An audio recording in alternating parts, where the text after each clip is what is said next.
ভারতের দক্ষিণী সিনেমার জনপ্রিয় অভিনেত্রী আশু রেড্ডিকে ঘিরে 9 কোটি রুপির অর্থ প্রতারণার অভিযোগে সোশ্যাল মিডিয়ায় চলছে তুমুল আলোচনা। চলমান বিতর্কের মধ্যে নিজের প্রতিক্রিয়া জানিয়েছেন অভিনেত্রী। টাইমস অফ ইন্ডিয়ার প্রতিবেদন অনুযায়ী হায়দ্রাবাদ সিটি সেন্ট্রাল ক্রাইম স্টেশনে অভিনেত্রী এবং তার পরিবারের সদস্যদের বিরুদ্ধে একটি মামলা দায়ের করা হয়েছে। এদিকে এই অর্থ আত্মসাতের অভিযোগ ওঠার কয়েক ঘণ্টা পরই মুখ খোলেন আশু রেড্ডি।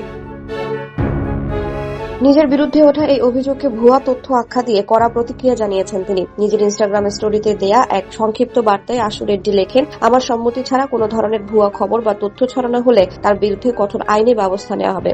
ভক্ত ও সংবাদ মাধ্যমকে তথ্য প্রচারের ক্ষেত্রে সংযত হওয়ার আহ্বান জানিয়ে তিনি এই হুঁশিয়ারি দেন।